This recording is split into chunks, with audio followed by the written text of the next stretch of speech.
apresenta Black Sabbath ao vivo no Brasil, com sua formação clássica, Tony Iommi, Butler, Vinny Appice e Ronnie James Dio.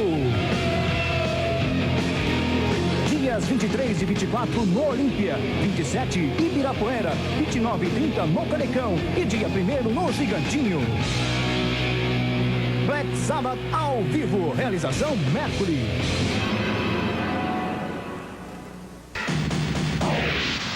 Se apresentando no Gigantinho em Porto Alegre. Eles estão lançando um novo álbum, Dehumanizer, e começaram sua turnê pelo Brasil. Mas por que será pelo Brasil?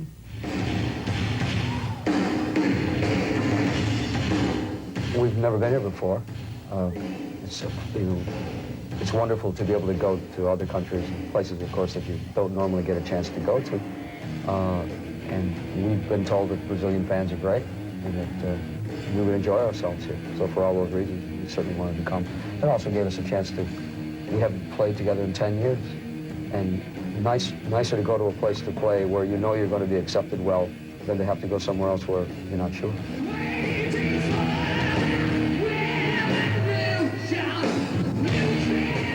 The new album is called Dehumanizer, and we wanted it to be, we didn't want it to be an album that reflected us being the fathers of rock and roll, the fathers of heavy metal, because we don't feel that makes any sense at all to us. I mean, it's nice to influence people, of course. And of course, Geezer and Tony and Bill Ward and Ozzy really were the ones who did most of the influence in the early Sabbath.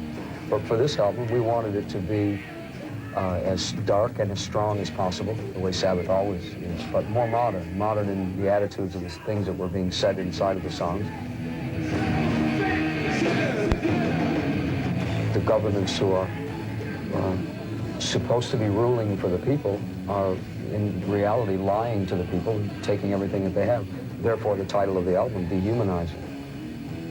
People are not important anymore. It seems that the big machine is more important than the people are. And so this album reflects a lot of what we think about that. As Geezer said, it's the time you're at and how you feel. So that's why we're different now.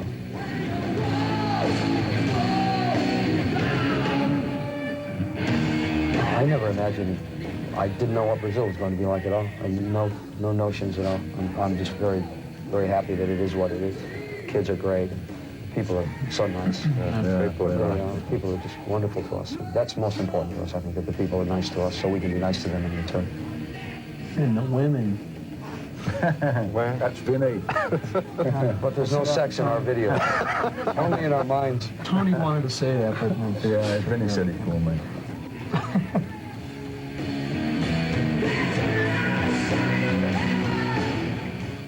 To AIDS research. I've taken part in charitable organizations, as well as Geezer has, as well as Vinny has. We all do. I think that once you get to the point in your career that we've gotten to where we've had success, then you stop thinking about yourself and you start looking at the world around you and realize that you can do something to help. But in the beginning, I don't think any band thinks that it's going to form to be socially corrective. That's not why you do it. You do it because you love the music. And then if you can become successful, then you should give back some of your time to help the people around you, yeah. Hello, this is Geezer Butler from Black Sabbath. You're watching Furio Metal. And this is... I'm Tony Iommi from Black Sabbath, and you're watching Furio Metal. Deu pra sentir, né? Deu pra sentir. Black Sabbath, gravei quando eles estavam aqui, fiz uma matéria contando um monte de curiosidades sobre o Black Sabbath, sentindo Tony Iommi, Geezer Butler, Ronnie James Dio, Vinny Appice, que beleza, né? Fúria começando, hoje tem essa matéria do Black Sabbath muito legal. Tô aqui com umas coisas bem no começo da banda, vamos ver só o que eles falaram, tem coisas muito legais. In the end of the 60s, every band was singing about love and flower, and you decided to sing about the dark side of life. Why did you decide that? Because basically we were fed up of hearing songs about love and all that, so we wanted to hear something else, and the only way we could do it is to write our own version of it, and that's the way it came about. And when we started writing our own songs, Tony came out with like these ultra heavy riffs, and so we needed ultra heavy lyrics to go with it, and that's the way it sort of came out. This is the fact of you live in Birmingham, influence any? I don't think so, because you have bands like ELO and Moody Blues, you know, all different sorts of UB40, it's all different sorts of music, really. I think that Birmingham had a really big music scene. Scene, man. And there's just lots of clubs there, but a lot of it was soul and disco sort of music, and there was only a couple of blues clubs. We were into the blues side of it, so that's where we used to go and see bands and probably got our influences, and then decided that we had to do our own stuff because there was nowhere for us to go, really. In fact, I think where we first took off, we had to go to Germany and places like that in the early days to start playing. Because in England, there wasn't much happening for us, you know. There's just, as Guy said, there's just a couple of clubs you could play. So we'd sort of go off to Europe for months on end. You changed the name of the band in the middle of touring in Germany. Well, we changed the name because what happened, there was another group called Earth at the time, another band called Earth, and we got booked as this other band, and they were a pop band. A pop band? Yeah, and we ended up turned up at this gig to play, and we were, of course, the wrong band, and they'd all got bow ties on and all dressed up, all these people. They were expecting the other. They were expecting the other. So anyway, we got on and played, and we just died. I mean, you know. It was just... So after that, we decided to change the name. And I'm curious about what was the reaction of people when they first ever listened to Black Sabbath, a song like that. Shock. Shock, but really shock. Yeah. It really was, because we wrote that. We used to do just blues numbers at first. That's what we played, like these 12 bars. And then the first song, or one of the first songs that we wrote, was the song Black Sabbath. And we went to this blues club on the night that we wrote Black Sabbath, and we thought, let's just try that number out, you know, and everybody just starting it. It's like amazement, and we knew that we were doing something good, you know, on the right way. Did they like it? Oh, yeah. Well, afterwards they were coming up saying, oh, we really like that. What was it, you know, what is it? Bom, voltando aqui, você viu, né, Black Sabbath? You're watching Fulia Metal, the hardest rock and roll on the face of the earth. Right, Vin? Right on. Party on, Vin. Hey, Garth. Fulia Metal, the best. Aê, Ronnie James Dio, Vinny Appice, vão estar aqui também falando um monte. O Dio falou um monte também, vamos conferir agora. In Black Sabbath again? Yes, I am, very much so. Very? Yeah, well, it was something that I felt that needed to be done. I thought we stopped much too soon.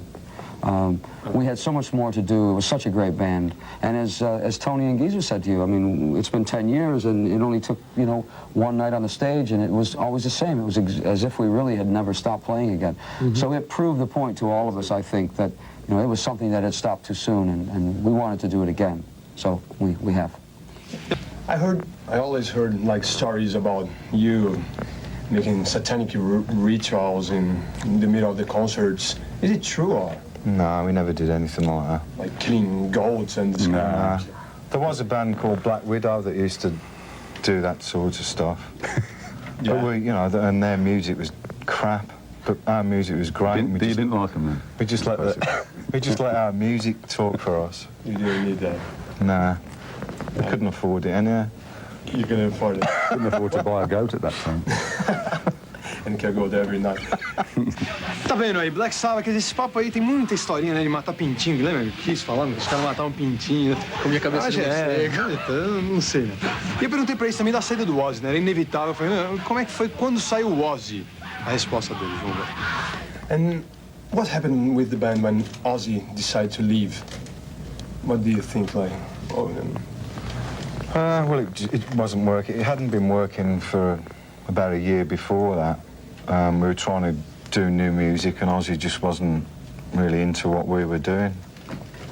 And Tony'd met Ronnie in America, and I think Tony wanted to work with Ronnie. Tá vendo? Ozzy, acho que foi Dio pelo Rainbow. How was your passage in Rainbow? Is it difficult to work with Blackmore? It was never difficult for me at all. Never. No, never. I did about 8 world tours with Purple as Elf, as the opening act for Deep Purple.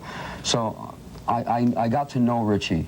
I say it this way because I didn't get to know him because we didn't speak for maybe 2 years on the tour.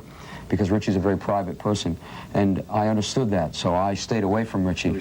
If you jump on top of someone like Richie, then he doesn't want to know about you. So I let perhaps my talent speak for it. And one day Richie came into the dressing room and said to me, "You're a great singer." That's the only words he ever said to me. The first time he ever said that to me. And I said, "Well, thank you very much." And then we became friends, and we used to go out and jam a lot. He was in Purple, I was in Alpha. We'd go to clubs and we would jam and have a great time. And then when he left Purple, because he felt Purple were becoming too funky, as he said, because of Glenn, and Ian Pace wanted to be a bit more funky player, and he said, "I want to quit, I want you to form a band with me," because we had the same idea, which was to make classical rock and roll music. And I had never, ever had a problem with Richie. I respected him very, very much.